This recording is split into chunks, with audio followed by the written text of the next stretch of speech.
Baghdadi রাহমাতুল্লাহি আলাইহি ও চোরের একটি শিক্ষামূলক ঘটনা। হজরত জুনায়েদ বাগদাদী রাহমাতুল্লাহি আলাইহি সব দেখছিলেন ঘরের কোনায় বসে। তার মায়া হলো যে শীতের রাতে এভাবে লোকটি কষ্ট করে ঘরে ঢুকল, কিন্তু হতাশ হয়ে ফিরে যাচ্ছে।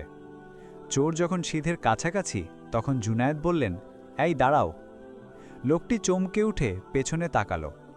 চোর তাড়াহুড়ো করে পালাতে পারবে না ভেবে দাঁড়িয়ে রইল। জুনায়েদ বাগদাদী রাহমাতুল্লাহি আলাইহি কাছে এসে বললেন, খালি হাতে ফেরত যাচ্ছ কেন? চোর বিস্মিত হল এবং বলল, নেয়ার মতো কিছুই খুঁজে পাইনি। জুনায়েদ বাগদাদী রাহমাতুল্লাহি আলাইহি বললেন, তুমি দাঁড়াও, আমি খুঁজে দিচ্ছি। এই বলে তিনি ভেতরে গেলেন এবং কিছুক্ষণ পর মাটির একটা পাত্র এনে বললেন, এটাই নিয়ে যাও। চোর বলল, এটা দিয়ে আমি কি করব? জুনায়েদ বাগদাদী রাহমাতুল্লাহি আলাইহি বললেন, আমি যা করি তুমি তাই করবে। চোর বলল, আপনি কি করেন? জুনায়েদ বাগদাদী রাহমাতুল্লাহি আলাইহি বললেন, আমি অজু করি।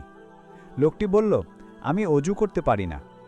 জুনায়েদ বাগদাদী রাহমাতুল্লাহি আলাইহি বললেন, এসো, আমি শিখিয়ে দেই।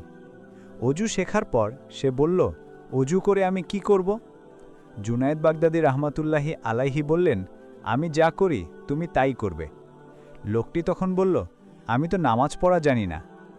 জুনায়েদ বাগদাদী রাহমাতুল্লাহি আলাইহি বললেন, এসো, আমি নামাজ শিখিয়ে দেই।